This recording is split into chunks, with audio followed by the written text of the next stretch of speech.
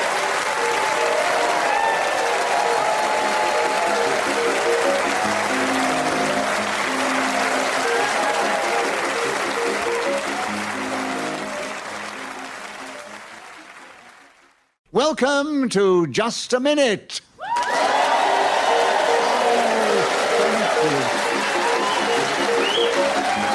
Hello, my name is Nicholas Parsons, and as the minute waltz fades away, once more it's my huge pleasure to welcome our many listeners, not only in this country, but around the world. But also to welcome to the programme 4 exciting, dynamic personalities who are going to play Just a Minute. And they are, seated on my right, Paul Merton and Janey Godley, and seated on my left, Nish, Kumar and Marcus Brigstocke. Please welcome all 4 of them.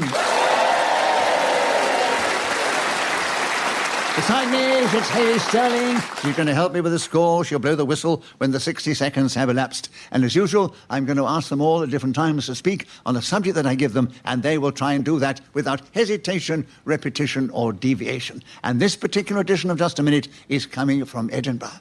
It's coming from the Festival Fringe, and we've got a very excited Fringe audience in front of us who've staggered through the rain and the Edinburgh weather to be here, and they're dying for us to get started, aren't they? Yes! So we begin the show with Paul Merton. Paul, a lovely Scottish Edinburgh subject to begin with, the Royal Mile.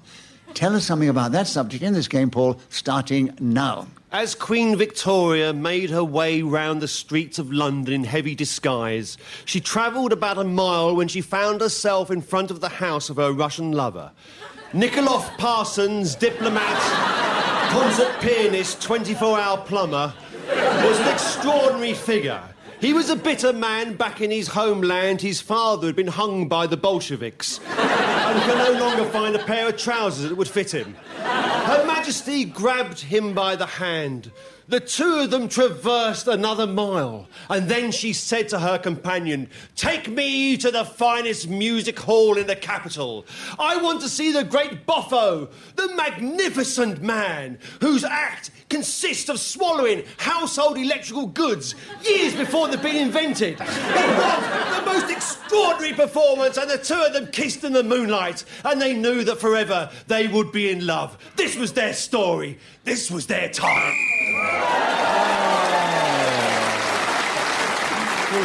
Well, there was Paul displaying his genius in this game, keeping going with absolutely... Nothing. You get a point for speaking as the whistle went, and a bonus point for not being interrupted. What a way to begin the show. So at the end of that first round, Paul's the only one to get any points, right? Janey, Godley, we'd like you to take this next round. And the subject now here is writer's block. We know you're a writer. You've written an amazing book, which I've read. And would you tell us something about writer's block in this game, starting now? Writer's block isn't something I suffer from on a regular basis. For instance, last month when I attended Turnberry Golf Course recently to welcome Mr. Trump to Scotland, my first thought was, what words will I write on the back of the reverse linoleum? Now, I contacted my friends, Hunt, Blunt and Cunningham, and they told me that the words I should use must be so wonderful to make sure the presidential candidate shall never forget me, but writer's block struck me at the wrong time. When I took the ink marker from my husband's hand, he likes to collect them, I took it to that piece of... All right, Marcus challenge. Yeah, repetition of took. Yes, you took too much, Janey. James. Yeah, I'm terribly sorry. I know, it seems a shame, doesn't it, to have interrupted on the basis that there are rules. They were just hoping I was going to tell them what I wrote. It wouldn't be much of a show if everybody went for 60 seconds without being interrupted, wouldn't it? And she did repeat took, and there's 12 seconds still left. Marcus, you get a point for a correct challenge. You take over the subject. Writer's block starting now. I had writer's block once. I climbed up on it and immediately fell off, which meant finishing the thing I was working on was incredibly difficult. What it actually means, of course, is that you get stuck and... So Marcus Brigstocke was speaking as the whistle went.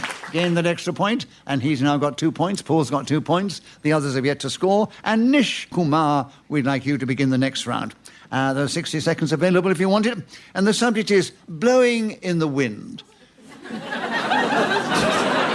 60 seconds if you want it, starting now. Blowing in the Wind is the title of a song written by Bob Dylan, born Robert Allen Zimmerman in Duluth, Minnesota in 1941. And yes, I do know quite a lot about this subject. It was on his album The Freewheelin', which was his second studio release on Columbia Records. His first had been something of a failure, and many music critics had lined up to dismiss him as being the final folly of John Hammond, legendary music producer and talent spotter who had discovered, amongst others, Billie Holiday. The song is possibly one of Dylan's best known, and it pertains to the civil... Yes. Marcus, you challenge first. A small hesitation. Definite hesitation, yes. Yes. Enough to give you the subject, and another point, and 25 seconds for you on blowing in the wind, starting now. How many roads must a man walk down before you can refer to him as what he's already been called? That is one of the questions raised in the extraordinary piece of work. There are many other questions posed during... Oh, Nish, you challenge first, yes. Did he repeat question? Yes, he did. Question? Right. So you got your first... I never get these right! No, you were listening well, and you've got 11 seconds still if you want it. Blowing in the wind, starting now. The Freewheeling was Dylan's breakthrough. Oh, Paul challenge. A repetition of freewheeling. Yes, yes. I know you haven't played the game as much as others. It's one of those words that comes up in virtually every programme. So, Paul, a correct challenge, a point to you, 9 seconds available. Blowing in the wind, starting now. Other artists helped promote this song. Peter, Paul and Mary had a massive hit single with Blowing in the Wind, and then the Byrds came along and... So, Paul Merton was then speaking as the whistle went, so he gained that extra point for doing so. He's taken the lead. He's 1 ahead of Marcus Brigstocke and 3 ahead of Nish Kumar. And then it's Janey. Right. Marcus, we come to you to begin. Now, this is a subject I'm nervous as an actor of mentioning because there is a great superstition in our profession. You mention Shakespeare's Scottish play, and it brings an incredible amount of bad luck. And we're all going to talk on this subject, so we'll wonder what the bad luck will be. Couldn't have more rain, could we? So, Marcus, the subject is Macbeth. Macbeth, you've got 60 seconds if you want it, Marcus, starting now. Some years ago, the famous baldy Brummie playwright William Shakespeare was charged with the responsibility of creating an exciting... Paul, you challenge first. Oh, that was a bit of a and there was a definite... I noticed it too. Yes. Yeah. So, Paul, you've got him with another point with the correct challenge, and 51 seconds available. Macbeth, starting now. As Lady Macbeth said to her husband, "Glamis thou art and Cawdor, and thou shalt be what thou art promised, yet do I fear..." Marcus challenge. A repetition of thou. Oh, that's Shakespeare's fault, that's not mine. Marcus, the correct challenge. 43 seconds are still available. Macbeth, starting now. The story originally concerned a little girl called Beth, but it was deemed not exciting enough. So instead it was upgraded to be about Macbeth, a Scottish king who plotted to murder and kill and destroy those who stood in his way, much to the delight of his wife, who was extremely keen on raising her position. She was a little bit like Theresa May in some ways, although I am not entirely certain that Theresa May has ever... a repetition of Theresa May, but in some ways my greatest fear. Paul, new challenge first. Yes, repetition of the freewheeling Theresa May. Yes. So Macbeth is back with you, Paul. Another point to you, of course. And 15 seconds available, starting now. Although I studied a play for O-level, it wasn't until I saw the film directed by Roman Polanski the night before the exam when I finally got what the story was all about. Banquo's ghost reappears as a children's entertainer, tying up balloons, and the Macbeths are appalled. So Paul Merton was again speaking to whistle when gained an extra point and has increased his lead at the end of the round. And Paul, we're back with you to begin. Another lovely Scottish subject, the Loch Ness Monster. Oh, yes, I'm an expert on this. All right. Well, tell us something about it. Did a bit of filming up there. Did you? Yeah, a bit of filming, yeah. What's the film? What was it? Oh, yeah, ready for this, yeah. Right. Bring it on. The freewheeling. Bring it on. 60 seconds if you want it, starting now. It doesn't exist. So, Janey, you've gone in first, Janey. Yeah, it really does. Janey, as you're the Scottish representative on the panel, why don't you tell us something about it? 57 seconds available if you want it, starting now. The Loch Ness Monster is actually a woman called Margaret from Easterhouse. She went for a long swim on a very wet and windy day with a lilo on her back because her husband Archie and her had a fight in the caravan. Not once did they accept that this marriage was over. She headed into the water with the big thing on her back and she's... Marcus, you tell I didn't want to interrupt because I was loving that, but a repetition of back. Yeah, a repetition of the back, yes. So, Marcus, another point to you for a correct challenge, and 34 seconds available. The Loch Ness Monster, starting now. It's a giant prehistoric beastie that lives beneath the waves and only pops up when incredibly weird people with cameras are nearby who otherwise don't... A Nish challenge. We are not incredibly weird. So what is your challenge within the rules of just a minute? I didn't have a challenge. I was just trying to represent my community. I thought you meant you were one of the people with a camera there, Nish. I'm one of the monsters, Nicholas. You're no monster to us here. You notice when I'm up in Scotland, my Scottish blood comes rushing to the top. And I'm speaking with a Glasgow accent because I did 5 years up here in Glasgow. I did 5 years in Clydebank trying to be an engineer or to please my family, but I didn't. And that's why I was with other fellas that thought of that. I was a big neck, that big neck, that big neck. Nicholas in Glasgow, that was basically a marriage proposal right there. Nish, give him a bonus point because we enjoyed that interruption. But he interrupted Marcus, wasn't it? Yeah. Marcus, you carry on. 25 seconds. The Loch Ness Monster, starting now. It is thought that a Glaswegian dock worker from Clydebank fell into Loch Ness, a man by the name of Nicholas Parsons, and has remained there for hundreds of years, occasionally popping up to mediate on... Paul, you challenge. Oh, unfortunately, a bit of a hesitation. A bit of a hesitation, yes, Paul. Another point to you. 11 seconds available. The Loch Ness Monster, starting now. As I looked into the grinning maw of the horrendous beast, its eyes glowing green, its breath breathing fire, I knew one thing. It didn't exist, and it was here. So Paul Merton speaking as a whistle when again an extra point and has increased his lead at the end of the round. And Janey, our Scottish representative on the team, has now got a Scottish subject. Janey, it is Ben Nevis. Tell us something about that mountain in this game, starting now. Ben Nevis is the highest mountain in the British Isles at 1,346 metres. It's also the name of a pub just off a street where I live. There is a woman who works there, and often she makes a summit by climbing on a stool and singing Agadoo with her bra round her head. People there love the song. Nobody has ever actually climbed on top of her, because that would be wrong. And everybody who's climbed up into... Oh, Marcus, you challenge first. Actually, it was repetition of climb, but there was climb and then climbed, so I'm incorrect. I apologise and I withdraw my challenge. Very generous, yes. It was climb and climbed. So, Janey, you got a point for an incorrect challenge. And you keep the subject. And 30 seconds still available, starting now.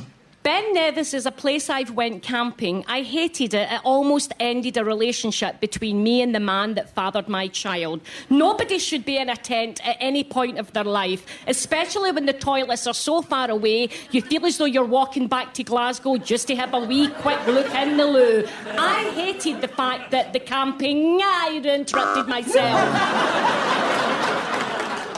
Marcus, to challenge again. Yeah, it was sort of a hesitation and deviation by use of the word My brain just went, you've did it again, Janey. So, Marcus, you have another point. You have 8 seconds still available. Ben Nevis, starting now. Ben Nevis's lesser-known brother, Colin Nevis, is not as tall as he is, but still just as fun and covered in heather, pebbles, climbers and old sticks. Right, so Marcus Brigstocke speaking to whistle went, gained the extra point. He's creeping up on Paul Merton, who's still in the lead, and then Janey, Godley and Nish Kumar are equal in third place. And Nish, we're back with you to begin. Oh, an intellectual subject here. Michelangelo. Can you tell us something about that, or him, in this game, starting now? Michelangelo was a celebrated painter from the Renaissance period, but he was also a Teenage Mutant Hero Turtle. Those of you who grew up in the late 80s and early 90s will surely remember the antics of the famous foursome. In fact, for the benefit of the radio listeners, there is a woman on the front row who is dancing along to the theme tune that she is singing in her head right now. The Turtles were a group of mutants who... Oh, Marcus challenge.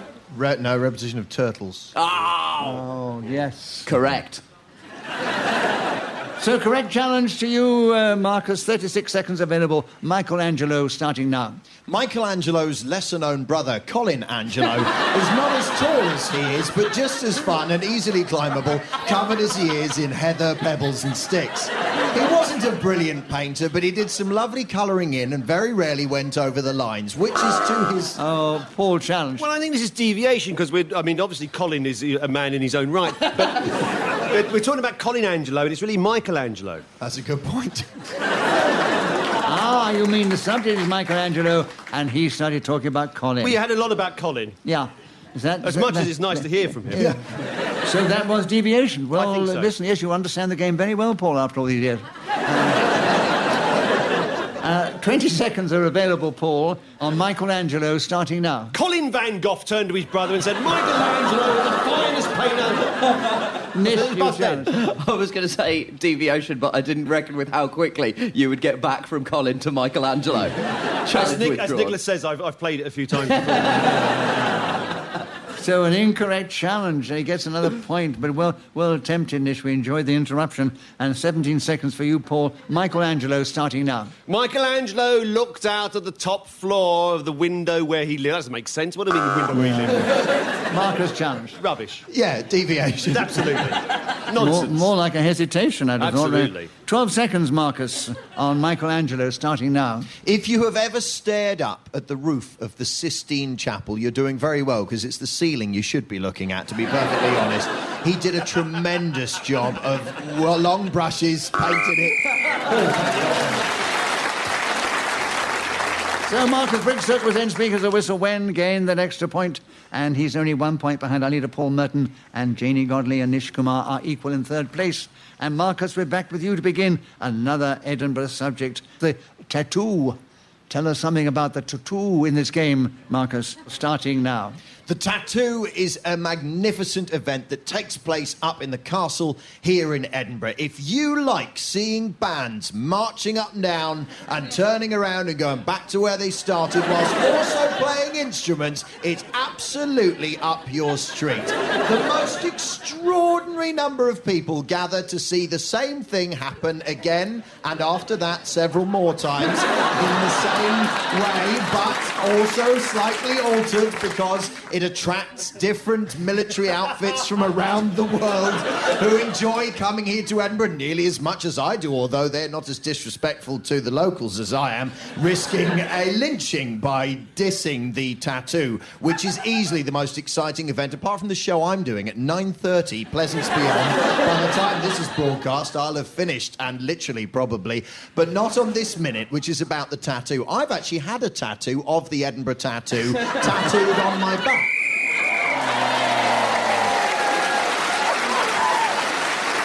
So Marcus Brigstocke started with the subject, kept going with delightful innovation and creation. I'm going to be killed by military bands from all around the world. You'll be able to hear them coming, though. Yes.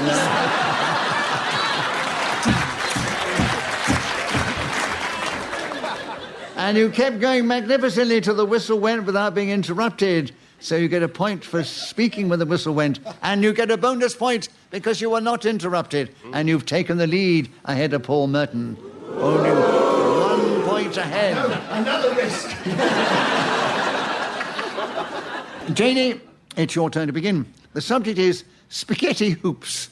Tell us something about spaghetti hoops in just a minute, starting now. Spaghetti hoops is my favourite dish of pasta. Who doesn't like that in the shape of a ring? You can slip it down your tongue, stick it over your throat, and heat it up in the microwave or put it in a pot. Never before have I tasted such a tomatoey gravy in a roundy length. Marcus, you challenge. Yeah, that was a mercy buzz.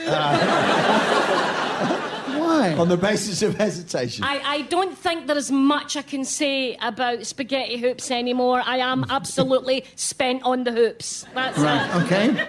Well, Marcus, you spent, and there are 41 seconds on spaghetti hoops with you, starting now. I like to arrange my spaghetti hoops into Olympic rings and then try and leap over them. I've only ever managed it once, but it was a hell of an afternoon, and I gave myself a medal made out of another pasta shape.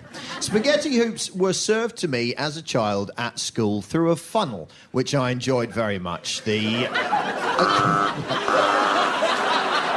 Nish challenge first. Oh, thank God. So what was your challenge, Nish? My challenge was hesitation, I believe. Correct challenge from there, Nish. 19 seconds available. Spaghetti hoops starting now. I wrote my first novel out of spaghetti hoops. It was the story of a ghost, and it was one long sentence.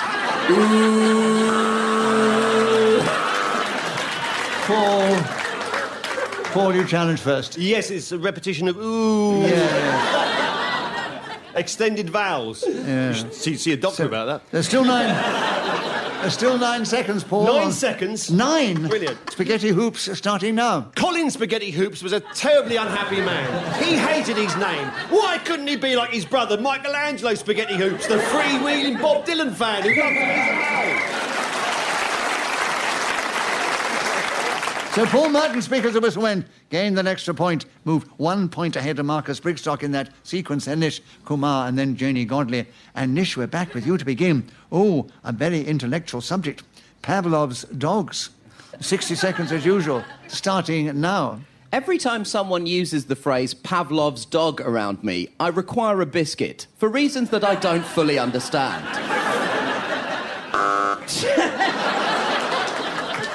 Marcus, you've challenged first. Hesitation. Yeah. Sorry, hesitation. 51 seconds still available. Pavlov's dogs starting now. Pavlov's dogs were quite extraordinary. They were different from any other dogs that anyone had ever seen, made as they were of meringue, with a soft whipped cream centre and a fruity layer on top, served up to Pavlov on a daily basis. Absolutely delicious they were, and he used to ring a bell every time he fancied one of his meringue dog treats that he'd made. Oh, yeah. Nish, you challenge. Repetition of meringue? Yeah, there's too much meringue there. Nish, another point to you. And 28 seconds available. Pavlov's dogs starting now. Pavlov's dog. The dog of Pavlov. Paul, you challenge. Repetition of dog. Oh, yes, it's dogs on the menu. I thought I was going to exploit a loophole very cleverly. No. So that was the correct challenge, Paul. You get the subject. You get 24 seconds to tell us something about Pavlov's dogs, starting now. They'd been missing Pavlov now for 5 days. Where was he? Bertie, the lead Labrador, looked round at the others. Something was afoot, but he didn't know what it was. Suddenly Barney stood up, a dachshund with a heart as big as a house. He said, right at the side of the deal, I don't know. They never understood a word he said, but they knew that his spirit was in the right place. Suddenly, Pavlov came down the garden path. He had a cat in his hand. So if you move into the world of fantasy, which Paul can do so brilliantly, you can keep going till the whistle went and gain that extra point. Let me give you the situation as we move into the final round. Janey Godley, who hasn't played as much as others, is trailing a little in 4th place. No, she's lovely. It's a contribution that matters. I'm really rubbish at this, but I so enjoy it. It helps me find out where my spleen is exactly inside my body. Ah, yes, those pre-show rituals. And then in 3rd place is Nish Kumar, who again hasn't played it quite as much as the other two. And there's only 2 points separating the other two as we go into the final round. Marcus... Ooh. It's neck and neck. Marcus Brigstocke is 2 points behind our leader, Paul Merton. And Marcus, it is your turn to begin. The subject is Dominoes. Tell us something about that subject in this game, starting now. I had my bathroom tiled with dominoes and then got a double 6 before I could finish it. Very frustrating indeed. It is fiercely fought and gambled upon in many places. The winner, of course, gets a small chain of crappy pizza restaurants, which they then have to run. Nish challenge. Please do not insult Dominoes in my presence, Marcus. That wasn't... No, I know it wasn't a challenge. I just feel very strongly about this. You're right, I should never have used the word restaurants. So, Nish, have you got a challenge? No, I just like pressing the buzzer. So that was an incorrect challenge, then. Nish, you do play it in quite a different way to anybody else. 44 seconds available for you, Marcus, having got another point on dominoes starting now. I believe both in the West Indies and in Cuba, dominoes are played whilst consuming vast amounts of rum, which of course makes keeping score incredibly difficult. Only look at Nicholas to find out how challenging that can be. He's taken down nearly a quarter and a half of that delicious Jamaican spirit before this evening's recording, which is why I'm currently in second place. I should really be winning at the moment, but I don't think that I will in the end, because if I've learned one thing, it's never insult the host of Just a Minute. Dominoes is incredibly difficult if you can't count, and I have problems where that's concerned. One, and then who knows what happens after that. I never really made it any further up the thing. But I was given a box of dominoes as a gift as a child, and I used them to build a staircase for a mouse. Paul, your light came on, so you buzz first. What is your challenge? Well, it was a bit of a time ago.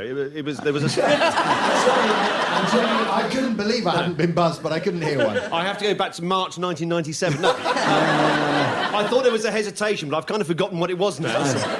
So have I. Yeah. And I tell you the situation, there's only 1 second to go. Oh, no. I think in fairness, I may have hesitated, but... No, I tell you what we're going to do. I think so. Were you watching?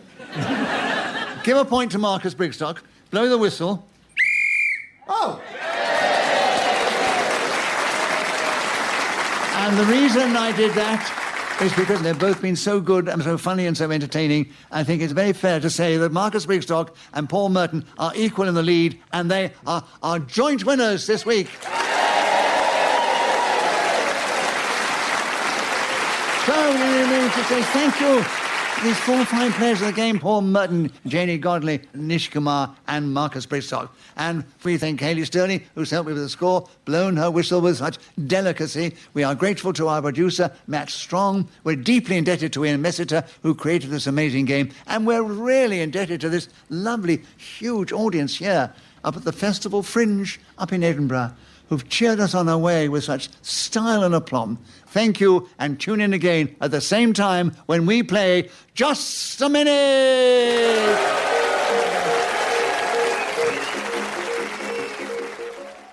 Welcome to Just a Minute. Thank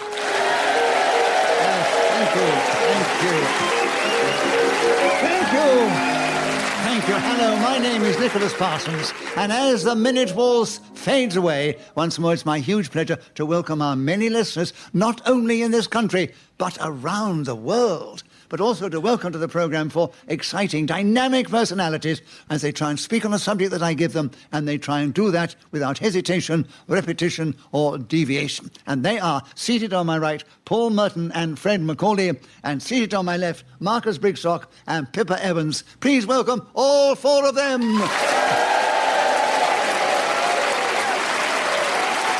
Beside me sits Haley Sterling, who's going to help me with the score and blow a whistle when the 60 seconds have elapsed. And this particular edition of Just a Minute is coming from Edinburgh, during the Festival Fringe. And we're at a fringe venue here with the BBC, with a lovely fringe audience, all hyped up and drying out from the rain. And I shouldn't have said that, because we have had some nice weather, but not today. And they're very keen to get started, so let's begin the show with Marcus Brigstocke. And we've got a lovely Scottish subject to begin with. Marcus, the bagpipes. Tell us something about the bagpipes in this game, starting now. Sometimes people are rather disparaging about the bagpipes, but that's only folk who've heard them. If you've ever been lucky enough to listen to the lone piper standing on the battlements of Edinburgh Castle, playing into the night, you will realise two things. One, the bagpipes sound truly mystical and extraordinary. And two, they're best heard from a distance. About 4 miles is ideal. The bagpipes first came into an existence when a clumsy Scotsman trod on a cat and thought, oh, there's an interesting sound. What if I poke some pipes into it and a drone at one end? They're played by... Oh, Fred is challenged. Yeah, I'm going to suggest deviation. Why? There are 3 drones in the bagpipes, not one drone. Oh. Damn it. Yeah, I can tell we've got a really partisan Scottish audience. Nice to see you, Edinburgh. I think you've also saved me from an inevitable lynching after the show. So, Fred, that was a correct challenge. You get a point for that, and you take over the subject. There are 24 seconds available. The bagpipes starting now. There is an element of truth in what Marcus says, that not all bagpipers are good. During the Fringe, elsewhere in Scotland, the World Bagpipe Championships will be taking place, and all good pipers will be there. Pippa, you've challenged. A repetition of the word good. Oh, yes. Oh. Sharp first time on the show. I know, cheeky. Well done, Pippa. You picked it up very rapidly. And there are 12 seconds, and the subject is the bagpipes, starting now. Bagpipes are sticks stuck into a bag, blown into by a young man hoping for coins. Paul challenged. Repetition of into. Yes. Oh. Into and into. Oh, a very sharp challenge. Are you the same people that when they show a car on a quiz show, you go, ooh? I haven't ruled out that they're ghosts. So, Paul, a correct challenge, and you take over the subject of bagpipes, and you have 4 seconds starting now. The bagpipes originally were an Irish invention, but then they handed them...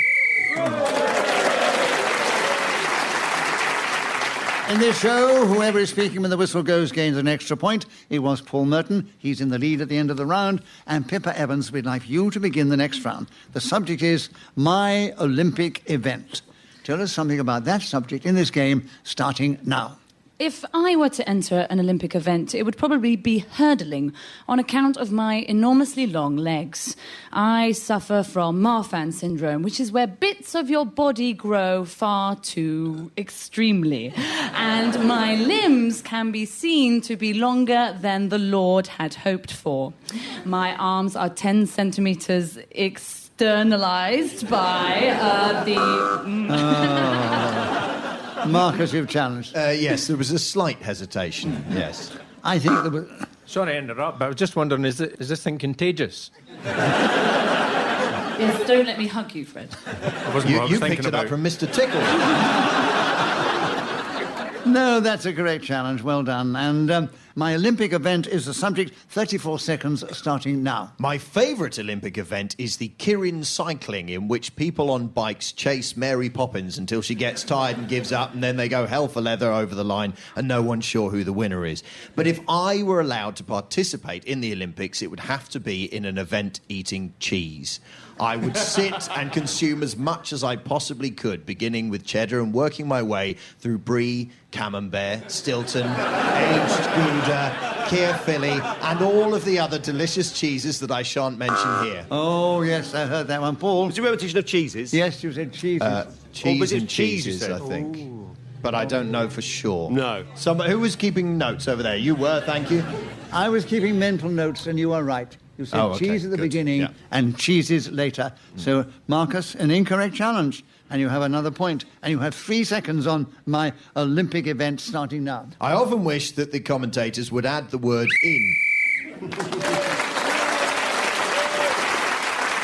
So Marcus Brigstocke, speaking as the whistle when gained an extra point, and he's taken the lead ahead of Paul Merton at the end of that round. Paul, we're with you to begin. The subject is, nice Scottish subject, the Flying Scotsman.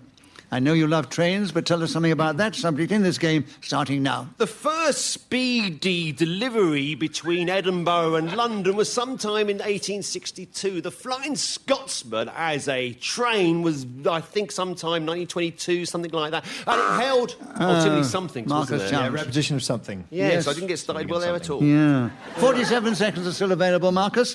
Tell us something about the Flying Scotsman starting now. The Flying Scotsman originally got its name after a man was seen in leather-soled shoes slipping on the cobbles at the top of the Royal Mile and slipped all the way to...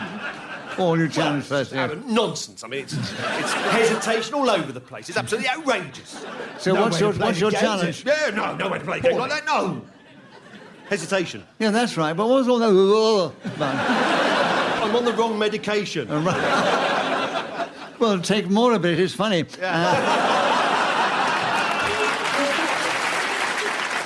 Give yourself a bonus point, why don't you?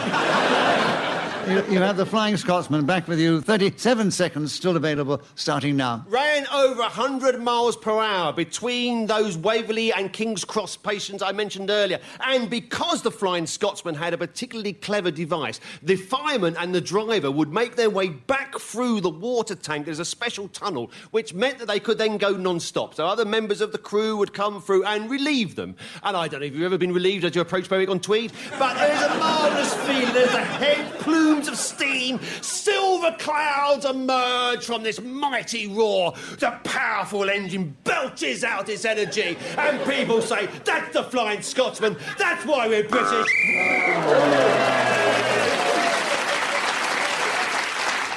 Yeah, you made us want to have it all back again.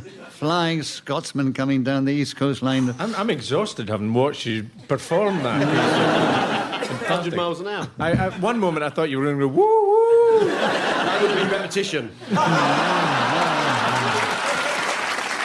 So Paul Merton, speaking as a whistle when gained that extra point, and he's taken the lead one ahead of Marcus Brigstocke, followed by Fred McCauley and Pippa Evans in that order. Marcus, we're with you to begin. What the Fringe Festival means to me, starting now. What the Fringe Festival means to me, frankly, is the world. This is the greatest, largest arts festival ever in the history of mankind. We gather and we present the nonsense that we've come up with, and every year people come and go, oh, goodness, I'll have a wee peep at this one. And they're usually disappointed, but they come back again the following year, and that's what's so delightful. Pippa, challenge. Repetition of the word year. Yes. Oh, yes. Every year. So, Pippa will listen to correct challenge. 39 seconds are available. What the Fringe Festival means to me. The Fringe Festival is where people's dreams come true and are then destroyed within 28 days. My first Fringe Festival was 2005, where I performed in a new musical called The Sawdust Circle, where I played a aged house... Fred challenged. Yeah, I How feel could you, bad, but Fred? there was a touch of hesitation there. There was a Well hesitation. timed, though, because you ended on I played an aged house. Fred, that was correct challenge. 21 seconds are still available. You tell us what the Fringe Festival means to me. The Fringe... Yes, Paul's challenge. Hesitation. It was hesitation. Wasn't it? I was as surprised as you were. You could have made a ham sandwich in that, couldn't you, Nicholas? Yeah. You could have made a ham sandwich then. Fred, I know you haven't played it as much as the others, but you do have to start as soon as I've Was said. that right? Yeah. Sorry, I was still inhaling. I'm going to give you another shot because, but do start after I've said to start now, because otherwise I will have to give it against you. And so we won't charge any points on that and say there are 20 seconds available, Fred, on what the Fringe Festival means to me starting now. The Fringe means to me a booking in this esteemed show every couple of years as the local lad, which is because there's no travel or accommodation. Paul challenge. Were you hesitating in the middle of that? I'll be perfectly honest, yes. Yes. Well, I don't know if it was exactly in the middle, but I did hesitate. Yes. I couldn't quite make out whether you were saying something I didn't understand or whether you were hesitating. If you'd buzzed in earlier, it wouldn't have been in the middle, but I think by leaving it till then, it was in the middle. Yeah. Have you two quite finished? Yeah.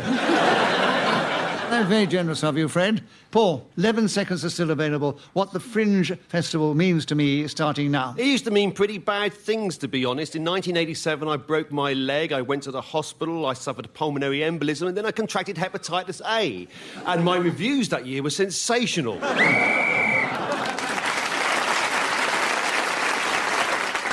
So, Paul, you were speaking as the whistle went, gained the extra point, and you have increased your lead at the end of the round over Marcus Brigstocke and Fred Macaulay and Pippa Evans in that order. Pippa, we're back with you to begin. The subject is King Arthur. Can you tell us something about him in this game starting now? Yes, King Arthur started life as a boy called simply Arthur. He was small and he hung out with an elderly wizard, which these days would not be advisable. The man in question was called Merlin and he showed him a sword called Excalibur.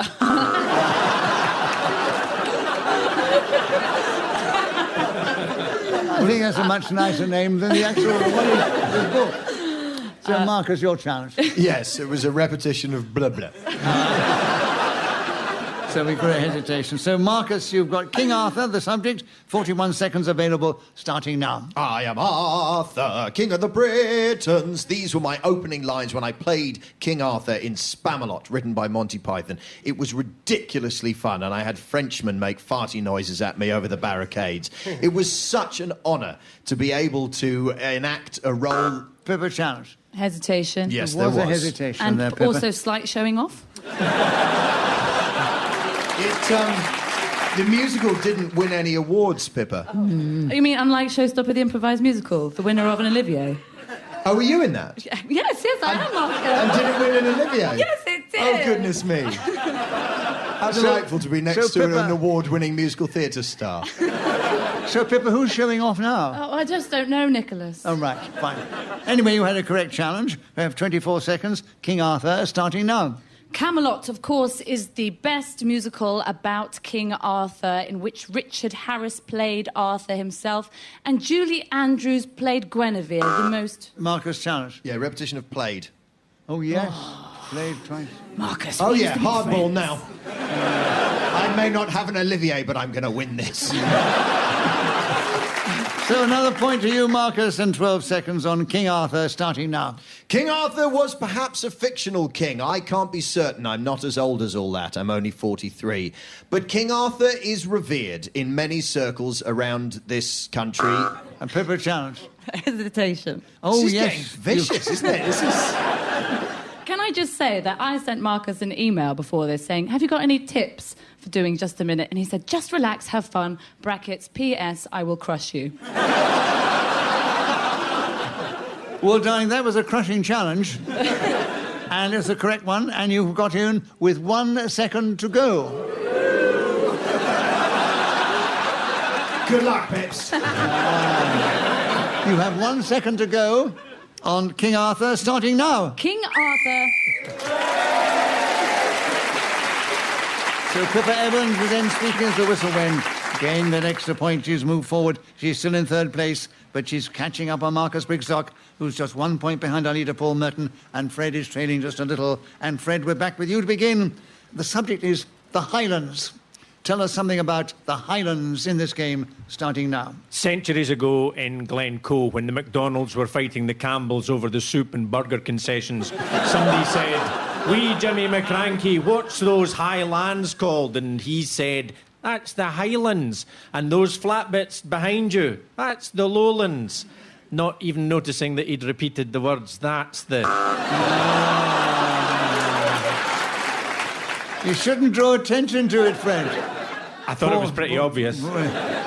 Paul, you challenge first. Yes, it was, as Fred Yes, right. very correctly pointed out. And you tell us something about the Highlands. You have 40 seconds if you need it, starting now. I was filming up in Scotland at the beginning of the year a series about secret stations, railway places that aren't as obviously signposted as they might be.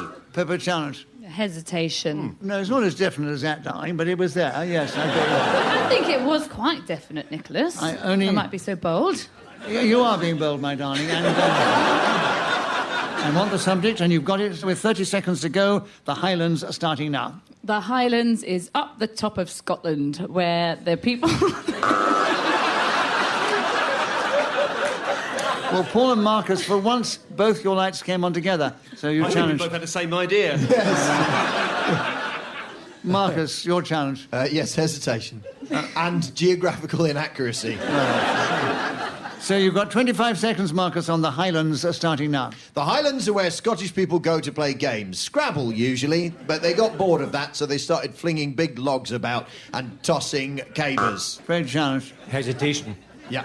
All right, we'll give it to you, Fred. Another point to you, and you've got the Highlands back. 16 seconds starting now. Aviemore, Inverness, these are stations on the line up the... Pick a word, any word. Paul, you challenge first. It was a hesitation. Yeah. Sort of. 11 seconds on the Highlands, Paul, starting now. As the sleepers disappear beneath your feet and the rails stretch towards the horizon, you can almost fancy as you look towards the Isle of Skye. Fred, challenge. I'm going to go for deviation, because I don't think you can see the sleepers through the bottom of the... I didn't mention I was on the train. I was walking. Well, get off the line, there's a train coming. Not on these lines, once a week. That was definite deviation if you were on the line, Paul. Yeah, absolutely. Right. So, Fred, you've got him with 2 seconds to go. The Highlands starting now. The gateway to the Highlands is, of course, Perth. So Fred Macaulay was then speaking as the whistle went, gained that extra point. He's caught up with Pippa Evans. They're equal in third place, just behind Marcus Brigstocke, who's 2 points behind Paul Merton, who's the lead at the moment. And Paul, we're back with you to begin. And the subject is a good egg. Tell us something about that subject in this game, starting now. The very definition of a good egg is Mr. Nicholas Parsons. He has hosted Just a Minute now since 1967, an incredible 49 years. And I would like for the rest of my time here now to be dedicated to just clapping Nicholas and making sure that we give him a big standing ovation. Yes!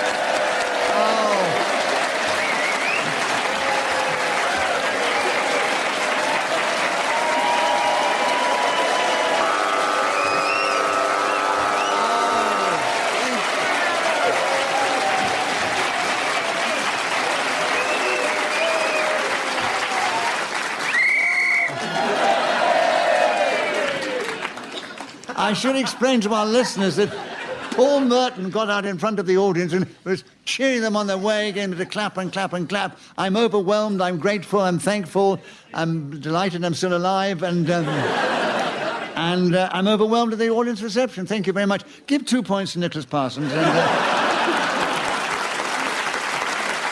And 1 point to Paul for his generosity. And we'll say we'll leave it at that and get on with the show, shall we? Marcus, it's your turn to begin, and the subject now is the girl from Ipanema. Can you tell us something about that girl in this game, starting now? Tall and tanned and young and lovely, the girl from Ipanema goes walking, and when she passes, each man she goes close to says, ah. She really is the most delightful lady. Her first name is Maud. From Ipanema, she's only 27. I think I know her. Pippa, yeah. Yeah, Maud from Ipanema. Yeah. Lovely woman. Yeah. Still got most of her own teeth. Tall. Tanned. Yeah, young and lovely. That's the one. Have you two finished? No. Yes. Pippa, you challenge first. Yes, I challenged on hesitation. All right. Yeah. And you've got 43 seconds, Pippa, to tell us something about the girl from Ipanema. starting now. The Girl from Ipanema was a song that we played in jazz band at school, which Mr. Warren ran. We liked Mr. Warren. It's a wicked game. Isn't it cruel? It's a natural way to speak and write. So, Paul, you got in first. Mr. Warren. Mr. Warren, yeah. Mr. Warren. We'll be proud to have been mentioned on Just a Minute so many times. There's 35 seconds still available, Paul, and we've still got the Girl from Ipanema starting now. As myself and Mr. Warren stood over the decapitated body in the forest, we realised the murder we just carried out on the Girl from Ipanema would be found out soon. The Brazilian police, although they were busy with the Olympics, weren't looking the other way when we drove our Volkswagen back into Rio. I realised then that there was nothing going to stop my love for this woman. She was gorgeous, everything I wanted in her beauty. Tall, slim, young, wooden. She was fantastic. A wardrobe just waiting to have your clothes put in. But then one day I saw her coming towards me. The Girl from Ipanema had fire in her veins. Right. So Paul Merton was keeping going with tremendous flair and attack there, and has increased his lead at the end of that round. And Pippa Evans, we're back with you to begin, and the subject is, we're being very Scottish up here. This one is Scotch Mist. Tell us something about that subject in this game, starting now. Scotch mist can be thought of as the lovely soft rain that you get here in Edinburgh, and the reason why Scottish ladies have such lovely skin.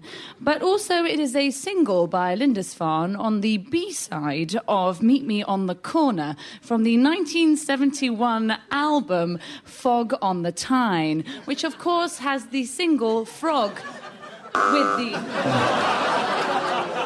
Marcus, you've challenged. Yes, eventually hesitation. Yeah. Why eventually? Well, because the information that Pippa recalled before then was astonishing. I thought she was going to run out about 10 minutes ago.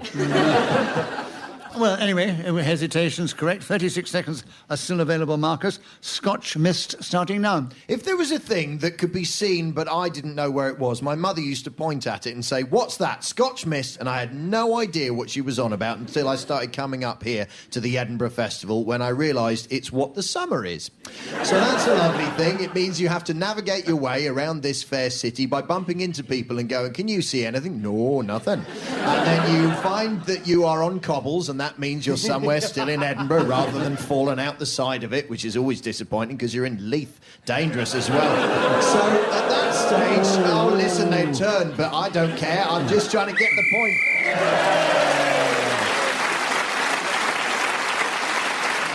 Right, so Marcus Brigstocke was then speaking as the whistle went, gained that extra point, and we're moving into the final round. I'll give you the score as we go into the final round. Fred Macaulay, who's not played the game as much as others, and Pippa Evans are both equal in third place.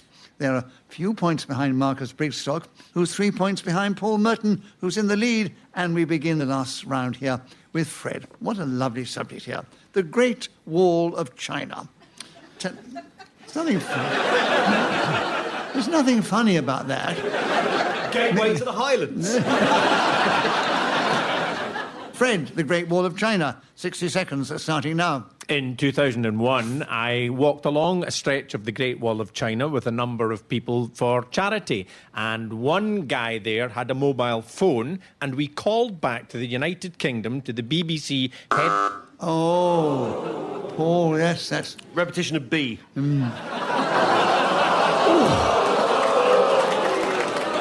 It's been one that's been challenged. Over the years, there's been quite a few that. Yeah, that's right. It's very easy to make that mistake. It's easy to make the mistake, and then if somebody who's played the game many times spots it immediately. Do you know this, Nicholas, if I can just interject? Yes, we actually encountered bees on the Great Wall of China, and they were killer bees. Yeah, and when they sting you, they release a pheromone, and that attracts the other bees. They go, "Oh, that's nice." Human. Fred, can I ask, what's that got to do with the BBC? Oh, the BBC. I thought as an entity you could say that. No. I know people think of the BBC as a word, but it isn't. It's 3 letters. I think but what's that got to do with feral bees coming to you? Are you saying the second B in your BBC was an actual bee? Yeah. Oh, I see. So one was a letter. That throws it into doubt.